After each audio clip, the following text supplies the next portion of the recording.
This is A-Level Mathematics, Trigonometry, Chapter 5. I'm going to go through a lot of the basic trigonomic identities for this before we could actually get into some of the problems, just to recap a lot of things that you most likely should already know. So first thing, that the difference in between degrees and radian. So 180 degrees is pi radians. So instead of having a whole circle, which is like 360 all the way around, in radian that would be 2 pi's.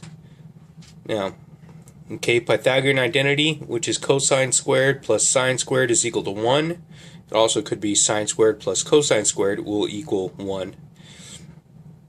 And any variation of this, so if I were to subtract cosine squared from both sides, that would give me sine squared equals 1 minus cosine squared. So you could actually change this up in several different ways. Now, basic identity, sine over cosine is tangent, cosine over sine is cotangent, 1 over cosine is secant, where cosine can't equal 0, 1 over sine is equal to cosecant. This is the way that they write cosecant here, where sine cannot equal 0, and 1 over tangent is equal to cotangent. So it's just going to be the reciprocal of tangent and cotangent of each other, and where tangent can't equal 0 or cannot be undefined. Now, all these right here are always going to be referring to an angle that I have right here in this. So in my identities that I'm going to have, so Pythagorean identities, my unit circle is normally right here. This point here is going to be 1, 0. So that means that my x value is 1 and my y value is going to be 0. And up here, my value would be 0, 1.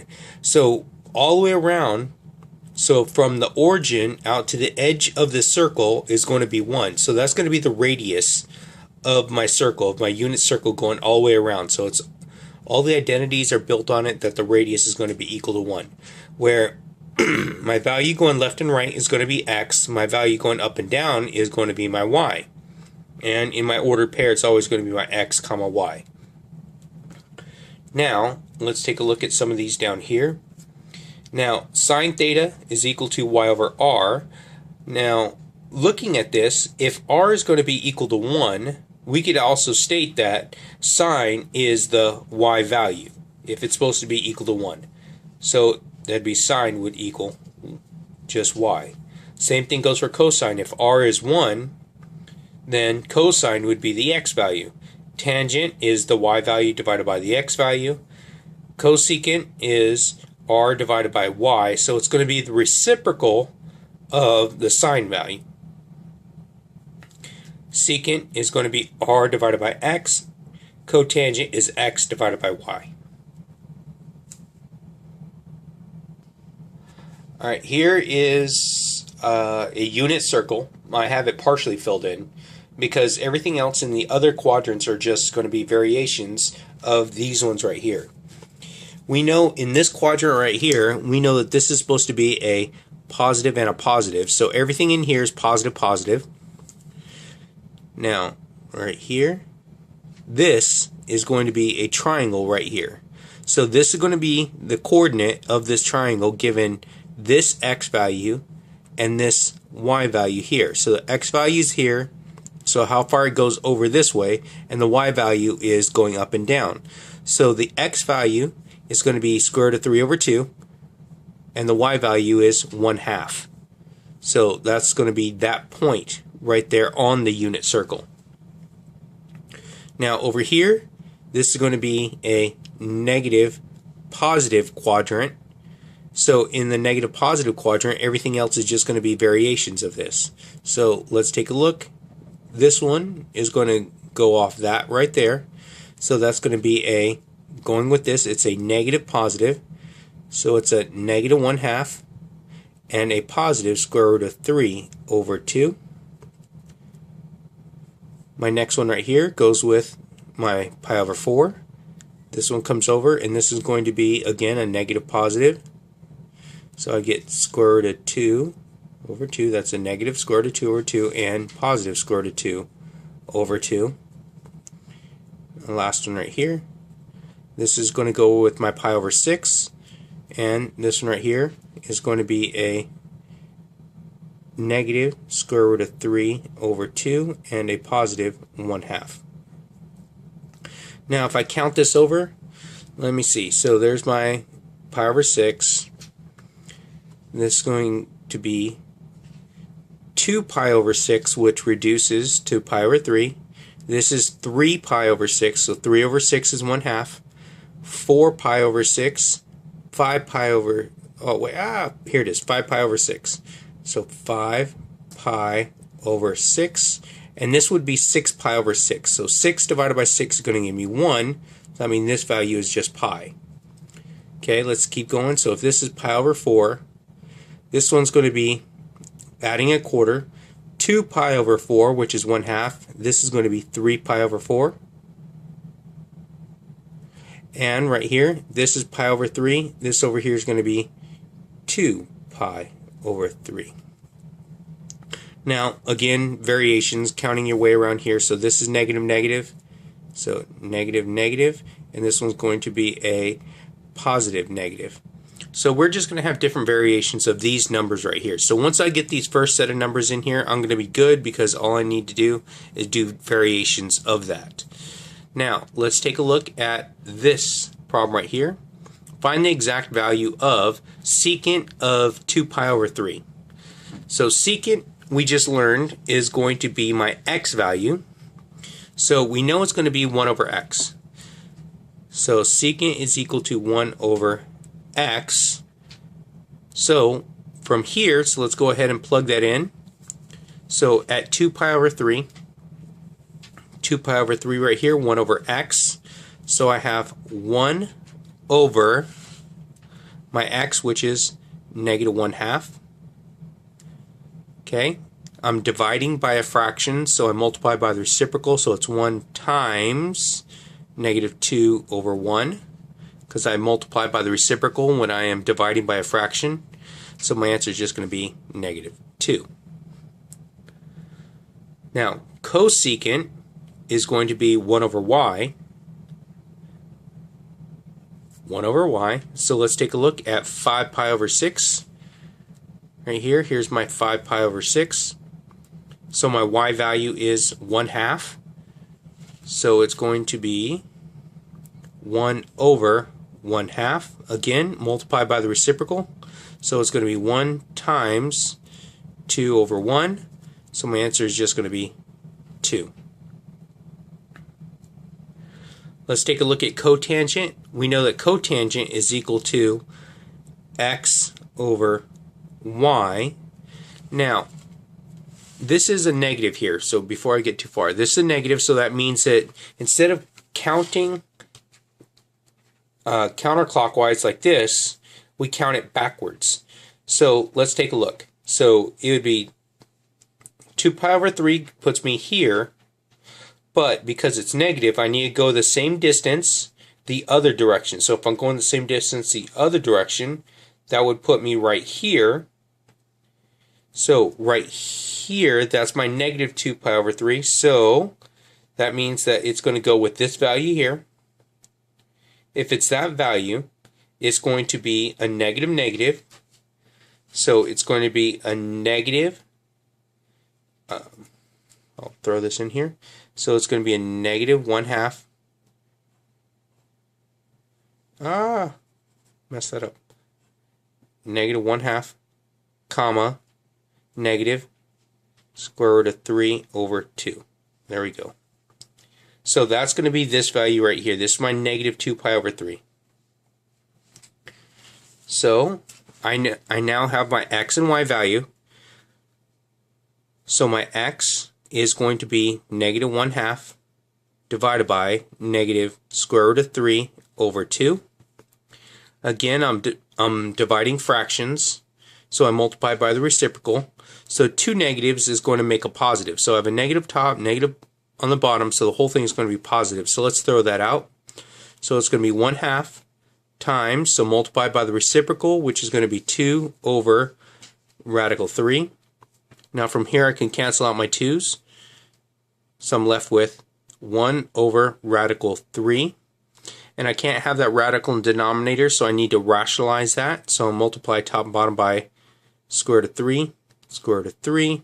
So I come up with an answer of square root of 3 over 3 as my final answer for the cotangent of negative 2 pi over 3.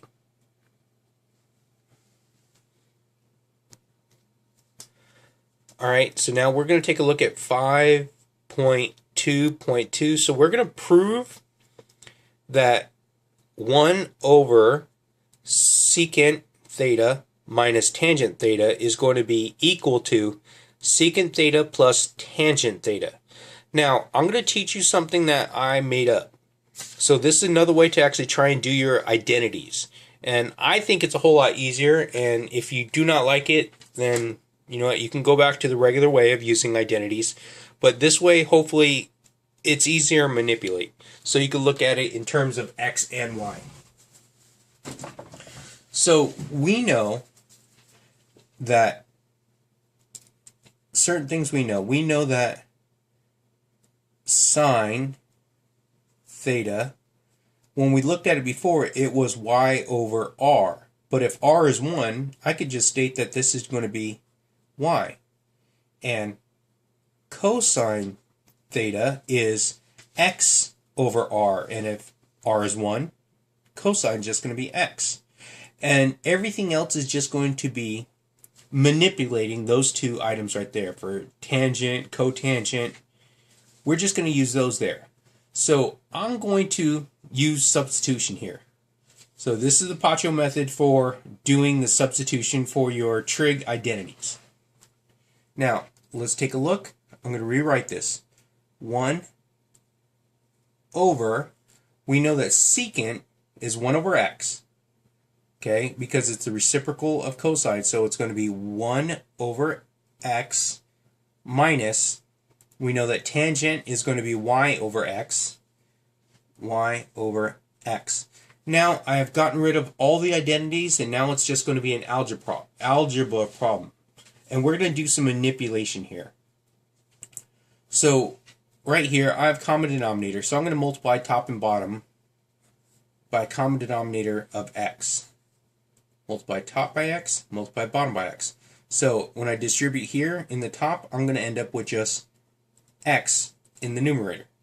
Now, in the denominator, when I distribute the x will cancel here, so I'm left with just 1. When I distribute the x here, the x's also cancel, I'm left with minus y. Now, I've simplified it. I don't have fractions over fractions anymore. I am just looking at the straight problem. Now, I do not like having the 1 minus y in the denominator. So I'm going to take a look at some of my other identities that I have. I know that sine squared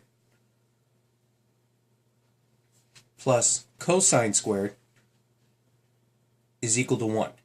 So I could use my substitution here that say that that's y squared plus x squared is equal to 1. I'm going to do some manipulation of this, and I'm going to say that this is going to become x squared is equal to, so if I subtract y squared from both sides, it's 1 minus y squared. Now, I could make this into that one right there. I'm going to make this into this by multiplying by the conjugate. That's going to be the difference of squares. So I'm going to multiply top and bottom by 1 plus y, 1 plus y, because when I multiply, I have difference of squares. That's going to take away my middle term when I distribute, and so that's going to be leaving me with just my 1 minus y squared. Do my distribution, and I should have on top, so these are binomials, so if you need to actually go through and FOIL this out, you can. So it's going to be x, as I distribute the top, plus x, y, over, so if you need to go ahead and do the distribution, you can. You will end up with 1 minus y squared. So by multiplying the conjugate, that's what I come up with. Now, I want to get rid of my 1 minus y squared because here I don't want it there. I don't want it there, so that's why I multiply by this, because whole thing I'm trying to do is I'm trying to get secant theta plus tangent theta. So I'm trying to make this into this. And so I have to get rid of all that in the denominator. Now, right here, I could substitute because we know that x squared here is equal to 1 minus y squared. So if I substitute this, I'm going to take away that and just replace it with x squared. So I'm going to have x plus xy over x squared. Now I have it over one thing right here, so I could actually separate my numerator. So I could rewrite this as x over x squared plus xy over x squared. We could reduce this, so I'm going to come down here, so I could reduce that, so x over x will leave me with just 1 over x plus, right here, my x's, right here I'll cancel out one of my x's, so I'm left with y over x. Now let's substitute this back. Substitute this back, so 1 over x is going to turn into, that's going to be my secant, S-E-C, theta, plus y over x is my tangent, theta. So now I have gone through and proven that 1 over secant theta minus tangent theta is equal to secant theta plus tangent theta. Alright, so from there, let's take a look at, now we have our homework practice, which is 1 through 5 and number 7. And then our homework is going to be 1AB, 2BE, 3ACH, 4BCH, 7ABCD.